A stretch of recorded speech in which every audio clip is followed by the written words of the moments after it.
Hello, my name is Kira and I'm 31 years old. A few years ago, I almost lost my life on my birthday. My birthday is approaching again and I thought that I'd upload my story here for anyone who's interested to hear it. I met my ex-husband, Andy, through a dating app. We had the same sense of humor and he made me laugh until my sides hurt. We went on a few dates and gradually fell in love, and we dated for around 4 years before we got married. By this point, we were very well known and adored by each other's families. I was especially loved by Andy's parents, Carl and Marcy.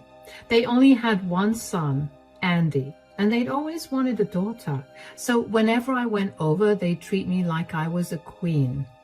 My family was no different. They lived a little further away, about a 7-hour drive from our place, so Andy and I would visit them once a month or so. They adored Andy and spoiled him senselessly. The one person who loved Andy the most was my grandmother. She always asked to spend time with him, and Andy loved spending time with her too. They quickly became best friends, and it warmed my heart to see the two of them interact. But then one day, about 2 years into my marriage with Andy, I got a call in the middle of the night from my mom, who told me that my grandmother had passed away in her sleep. Up until then, my grandmother was in perfect health, so her sudden passing was shocking. Andy and I spent the next few days in my town, surrounded by my family. We were all hit pretty hard by the death of my grandmother, but Andy surprisingly was unfazed by the whole thing. He barely shed a tear, which a lot of people considered odd given his close relationship with my grandmother. I didn't question it because I figured that everybody had different ways of dealing with their grief, but after the funeral was over, we had a reading of the will. It turned out that my grandmother had saved up a lot of money and had made a bunch of smart investments throughout her life. The entire family got very handsome amounts of money left to them. I got $500,000 and I immediately hired a financial advisor the next day. The advisor guided me on what to do with it, and in the end, I decided to invest 70% of it while I'd use the rest of it to help Andy and I pay off some loans and to spoil the both of us. I asked Andy if he was okay with that, and he told me he had no say in what I did with my inheritance, so he'd be okay with whatever I decided. So I went ahead with my plan. When Andy and I returned home, I noticed that Andy was still quiet and withdrawn. He always seemed lost in thought, and I was beginning to get worried, so I gently approached him one day and asked him if everything was all right. Hey, is everything okay? Yeah, why? Nothing. I just noticed you've been different recently. Is something bothering you? I don't want to trouble you with it. Come on, I'm your wife. You're supposed to trouble me. That's part of the job description of a husband. This isn't something that's fun or lighthearted, which is why I don't want to talk about it. Just talk to me about it, and if I don't like it, I'll ask you to stop, okay? Fine. Do you ever wonder when you'll die? You were right. This is dark. I told you. That's enough. No. I was just making an observation, but yeah, I do think about it from time to time. Isn't it scary that you could die at any point? I can't imagine losing you. It is scary to think about, but we're usually very careful. Besides, whatever's meant to happen will happen, and there's nothing much we can do about it. Is this about my grandmother passing away? Yeah, it's just that death freaks me out. I don't like knowing that one day I'll never wake up. That's a very valid worry, but I guess that's just more motivation to live every day the best we can. I guess. Do you think we should get our wills made? What? Yeah, I mean, if one of us suddenly passes away, we need to have our wills in place. Oh, you're being serious. My grandma's death really freaked you out, huh? Big time. But I was doing some research and realized that it would be best for us to make our wills way ahead of time. It's a great way to take care of your partner in case one of us passes away suddenly. Will doing that make you feel better? Yeah. But if you don't want to do it, we don't have to. No, we'll do it. But why don't we put that thought aside for a bit? Sure. Do you think that we could get it done next week? We'll see about it, darling. I need a definite answer so I can get things arranged for us. Whoa, okay, we can get it done next week. Calm down a little for me, please. Sorry. I just want this done so I can feel better. I'm a little too on edge about this whole thing. I get it. But for today, let's try to put it out of our minds, okay? Yeah, okay. It was kind of cute to see Andy all worked up about the concept of death at that time. I wasn't scared of it, nor did the topic plague my mind. I barely thought of it, but it made me feel nice that Andy thought of things like that and made the effort to find out the best things to do to ensure that his wife was well taken care of in case he lost his life. Of course, I didn't know the truth until much later, but I'll get back to this later. The next week was spent drafting our wills. Initially, I decided that I'd want to leave something for my parents, especially since I'd received such a large inheritance from my grandmother, but Andy was very much against that. I tried to compromise with him. I told him he could have 60% of my assets while my parents could get the remaining 40%, but Andy would not have it. I tried to fight him on it, but Andy refused to budge. He kept insisting that I leave everything to him. I felt very uneasy about the whole thing. I don't know how exactly to explain how I felt, but I felt like there was something very wrong. Andy had a crazed look in his eyes when he insisted that I leave everything I owned to him. I ended up doing what he wanted anyway because I figured that he was acting that way only because he was still freaked out about death. After we were done with our wills, it was like a switch had flipped in Andy and he was back to being his usual bubbly self. It was a little disconcerting to see him switch so fast from being moody and melancholic to bubbly and energetic. But I was just glad that he was no longer sad. Our lives resumed and returned to what they had been before, and then my birthday approached. I was not a big fan of my birthday because every birthday I've had, something bad has happened. The birthday before this birthday, I got into a minor accident, and the one before that, I lost my phone. So I was never too excited about my birthday. But this particular year, Andy was extremely excited about my birthday. The day before my birthday, Andy popped into my home office while I was wrapping up some paperwork to check in on me. How's the birthday girl doing?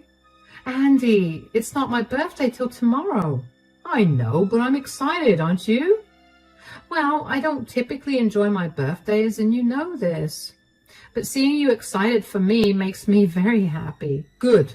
Also, I'm really sorry that I've been freaking out the last few weeks. Death is just scary. I feel bad that I spent the weeks leading up to your birthday making you do things regarding death instead of reminding you of how grateful I am that you're alive and with me.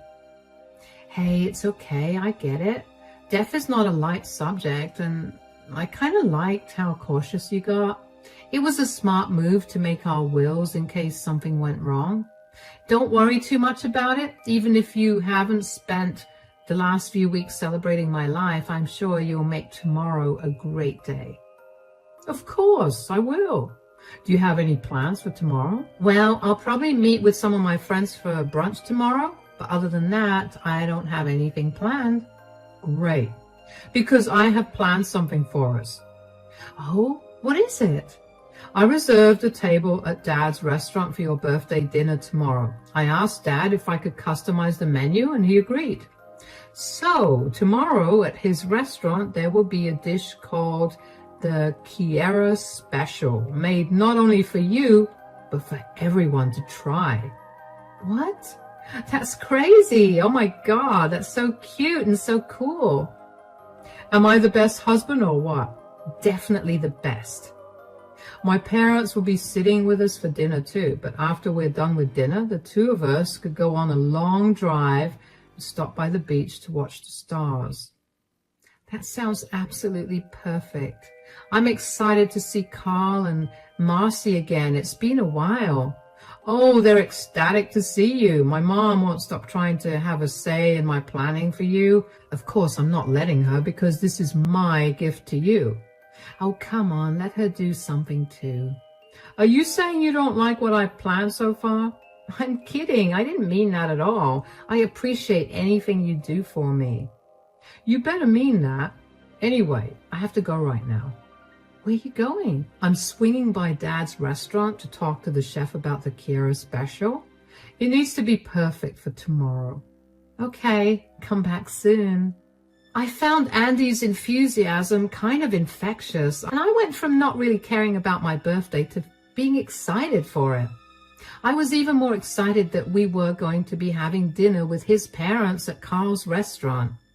When Carl decided to open a restaurant a year after Andy and I got married, I was the first to show up and help him set up. His restaurant grew very successful. It was a fine dining adjacent restaurant. It wasn't entirely fancy, nor was it like a bistro. It was the perfect blend of the two, so it had a lot of business. Carl would often talk to me about the business, and I enjoyed listening to him talk about it, especially since Andy barely cared much for it. He was just happy that his father was happy. I was excited to spend my birthday at his restaurant because the food there was genuinely good, and I loved being able to support him on that day. The next day, Andy spoiled me with a lot of gifts and coffee from my favorite coffee shop. He had a bath ready for me and made it all romantic. He dropped me off at the place my friends were meeting me for brunch and then picked me up with flowers in hand. We got ready together for dinner, and when we got there, Marcy was already seated at our table. She greeted us and wished me a happy birthday before Carl came towards us and loudly wished me a happy birthday. Happy birthday, Kiera, sweetie. How's the birthday girl doing? Thank you so much, Carl. I'm doing great. I'm excited for dinner. I can't wait to see what you've prepared for me. Oh yeah, the chef wanted to meet you and wish you a happy birthday. Oh, that's sweet. Come on then. You could also see how the kitchen works. You were asking me about it the other day, so let's go. Come back soon. I'll be right back, honey. I didn't remember asking Carl how the kitchen worked, but I appreciated the fact that he thought I'd liked it. I walked with Carl into the kitchen where he then stopped me. Okay, I have to tell you something. Huh? What's going on? I only made an excuse to get you away from the table and away from Andy. Why, is everything okay? Andy came to the restaurant yesterday and asked to see the chef. I didn't think much of it because you know how Andy loves to cook. I thought he wanted to cook something special for you, so I let him go and didn't check in on what he was saying. Uh-huh. After Andy left, the chef came up to me and showed me a tiny bottle that Andy had given him that contained crushed peanuts. He asked the chef to sprinkle it in your food. What? But I'm deathly allergic to peanuts. I know. I was shocked and I didn't know how to contact you without Andy knowing. But why would Andy do that? I have no idea. But whatever it is, I highly doubt that it's a good reason to almost kill you. Has he been behaving differently or weirdly recently? I mean, I don't think so. After my grandmother died, he did get a little weird, but he told me that he was just freaked out by death, especially the death of a close family member. What do you mean by weird? Like, he rushed us to get our wills done because he was scared that we would die at any time. Did you by chance inherit any money from your grandmother? Yeah, I inherited a little more than $500,000. And who did you leave as your inheritor in your will? Andy, and he was weirdly adamant about it being him. Bingo. I think he wants your money. That's crazy. Why would he want it? What have you done with the money since you got it?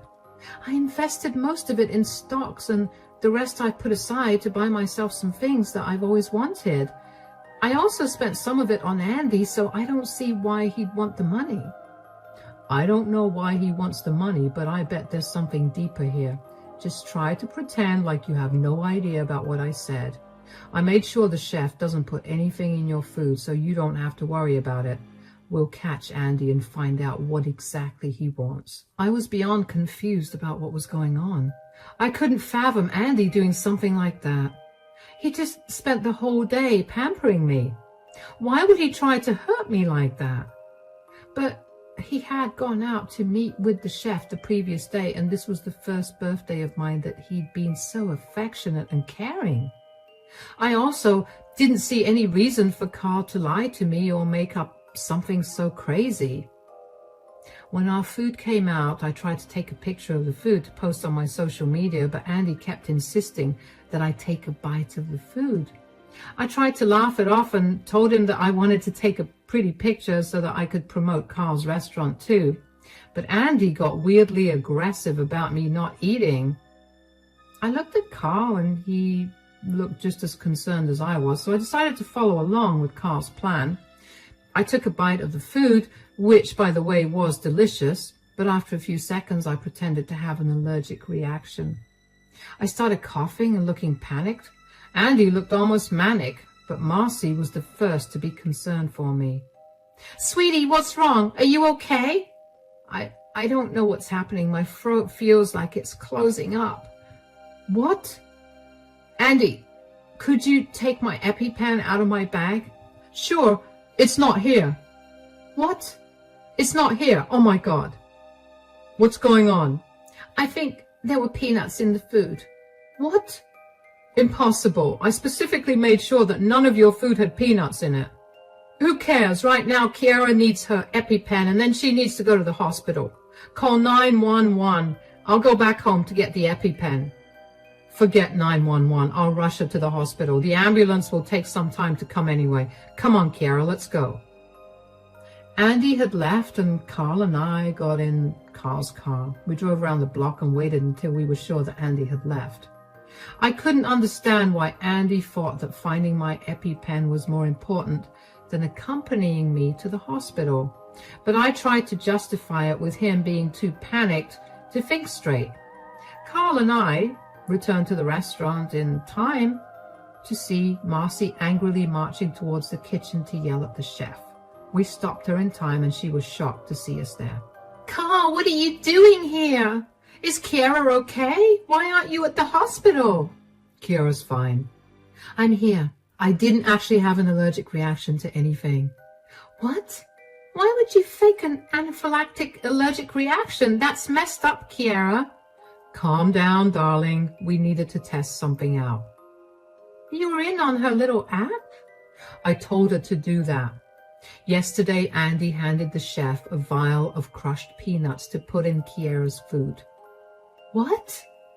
Why would he do that?" "That's what we wanted to test. His reaction seemed normal so far, so I wonder what he could have possibly wanted. Kiara and I thought that he was probably after her inheritance." "That's crazy. Why would Andy need Kiara's inheritance? And even if he did, couldn't he have just asked her?" "Yeah, that's what I was thinking too, because if he'd asked me, I would have readily given it to him. But he had been acting weirdly since my grandmother passed away, and that's why it's the only thing Carl and I could think of." "So what do you think he's going to do now?" "I have no idea, but I made sure to change all my bank account passwords so that he has no way to get into them." "That's great. Will you get a notification if he tries to log into your account?" "Yeah, I will. Oh, would you look at that? I got a message from my bank saying that I have only one more attempt to log into my account before they freeze it for a day." "Oh my God. What do we do? Andy literally tried to kill you, Kiara." "Let's call the police and go over to Andy and Kiara's home. We'll get our answers out of him before the police arrive. Come on, we don't have time to wait." We grabbed all of our stuff while Carl called 911 to inform them about our situation. The 911 operator asked us a lot of questions to make sure that Andy was not armed or able to hurt us in any other way. When Carl told her that Andy was not armed, the operator told us to keep Andy occupied at his current location until the police arrived. We got back home as quickly as we could. My heart was pounding. I couldn't believe that Carl's and my hunch were right. Why in the world would Andy need my money? And why did he have to plan this out so much? And more importantly, did he have to hurt me to get the money? My emotions kept swinging from confused to angry to scared. Marcy and Carl looked just as afraid and confused as I was. Marcy held my hand the entire drive home.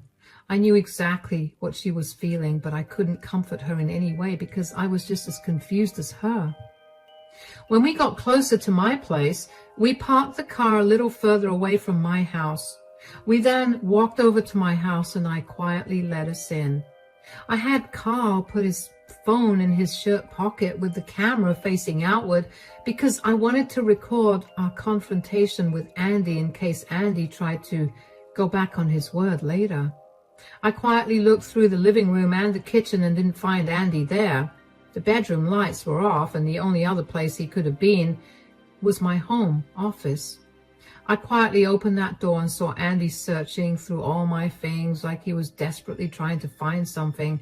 Eventually he noticed me. "Kiera, what are you doing here? I thought you'd be in the hospital." "That's what you wanted, isn't it?" "Dad, Mom, what's going on?" I think the more important question is, why were you trying to access my bank accounts? "What? I wasn't doing any of that. I was only searching for your EpiPen." "Save it, Andy. I can see which device tried to access my account and it shows yours. Why did you try to kill me to get into it?" "What are you talking about?" "Stop playing around, Andy. My chef told me about your plan to induce an allergic reaction out of Kiera on her birthday. He showed me the vial you slipped him and handed me the cash that you paid him to do it." "Why did you do it, son? Why do you need Kiera's money so bad?" "Oh, God, fine, I did it. I tried to hurt Kiera for her money. I'm in a really tough spot and I needed the money." "Tough spot? What kind of tough spot do you have to be in for you to have to kill me?" "I borrowed money from some dangerous loan sharks and I needed money to pay them back. I couldn't tell you because you'd be upset with me and you wouldn't give me the money." "You borrowed money? But why? You make more than enough money, and if you needed any extra money, you could have asked me. You didn't have to try to kill me." "I've been gambling. I accumulated quite a large debt because of it. I was too ashamed to tell you, so I went to these loan sharks that hang around the casino and I borrowed money. Now they're after me to return the money, but I don't have any. So, let me get this straight. You're in some horrible debt and have people after you for money. And instead of talking to Kiera like a normal person, you chose to poison her food with the one thing you knew would be deadly to her. I know I messed up. I'm sorry, but I was only doing what I had to." "Sorry is not going to cover anything. You don't even sound sorry. Do you know what your little stunt would have done to my business if you'd succeeded? I would be facing charges of negligence, so along with possibly killing your wife, you would have ruined your mother and my lives. All because you refused to communicate. You're a disgrace, Andy. I don't know where we went wrong with raising you, but I'm beyond ashamed to call you our son. Look, fine, I didn't entirely think the whole thing through. I'm sorry. Please, just don't let news of this get out. I'm already struggling and I cannot handle anything more." "You do realize that what you did was attempted murder, right? You're going to jail." "No, please, I'm sorry. I'll spend the rest of my life making up for it. I can't go to jail." "There's nothing you could do that would make up for putting my life in danger." "If you want, I'll leave you alone. Please, just let it go. Wait, what are those sirens? Did you already call the cops on me?" "You made me feel beyond unsafe today. You tried to kill me. What did you expect? That I just come home without any protection? How could you?" "No, Andy. How could you? I've never done anything to make you feel like you can't come up to me with your problems. There was no reason to put my life at risk. We could have talked through your problem instead of this. You were so worried about the loan sharks getting to you. Well, don't worry. In prison, they probably won't bother you. The police knocked on the door right after I was done making my point, and Marcy let them in. We showed them the recording of the conversation, and they arrested Andy immediately. Andy tried to fight them, but was sustained by one of the police officers. They took him to the police station, where we had to go and file an official report against him. The police officer recommended that I lawyer up because Andy was going to have to get tried in court for attempted murder. After all my work at the police station was done, Marcy and Carl bid me goodbye. When I got back home, I broke down crying. I couldn't believe what my marriage or my life had come to. That was definitely one of the worst birthdays I'd had. Why had Andy hidden something like that from me? Had I ever given him a reason to not come and talk to me? I'd helped him with many debts and payments, so why wouldn't I have helped him with his huge debt either? I would have been mad, but I still loved him, so I would have helped him out. I couldn't believe that my life would have ended if it wasn't for the honest chef at Carl's restaurant. I was racked with so much anxiety about the thought of Andy having planned this out for so long. Did he even struggle with the thought of trying to hurt me, or was he happy about it? How had Andy planned my birthday so happily in front of me while knowing that he planned to end my life that very day? I couldn't believe that I'd married a psychopath. Over the next few months, I kept having to attend hearings in court for Andy's attempted murder charge. Andy's lawyers tried to say that Andy never tried to kill me. He just planned to hurt me a little. They knew they couldn't take away the charge against him, but they could reduce it. But I had enough evidence to show that Andy had been meticulous about the consumption and use of peanuts in our house. He knew that even the smallest amount would have been fatal to me. The chef from Carl's restaurant also testified against Andy and confirmed that Andy was adamant about the chef sprinkling the peanut powder all over my food. After a lot of cross-questioning, Andy finally confessed to his attempted murder of me, and he was sentenced to 30 years in prison. I was relieved to know that Andy was going to suffer for what he tried to do to me. He could not hurt me again. I filed for a divorce immediately after that. It was tough to get that done too, but when the divorce was finalized, I felt like a free woman again. The last thing I did was edit my will. Knowing why Andy had made me write a will in the first place was scary, but I would not let him get everything I worked so hard for if something did happen to me. Carl and Marcy had actually been amazing to me during the whole trial process, and the three of us ended up becoming really close with each other through the thing. We were devastated that Andy was no longer going to be a part of our lives, but we knew that it was for the better that this was the case.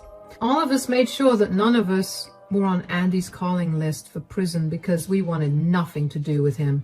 So I haven't heard anything from or about him. Honestly, I wouldn't have it any other way. In a way, I guess Andy did end up teaching me to actually enjoy every single day that I'm alive. I've been going out a lot more recently, and I've been spending as much time as I can with my friends and family. Every once in a while, I'm hit with a wave of sadness because of how much I miss Andy. But that quickly goes away when I remember what he tried to do to me. I'm glad I'm happier now, and I'm safe. I can't wait to see what more life has to offer me. And you better believe I'm going to get through every problem and experience life throws at me.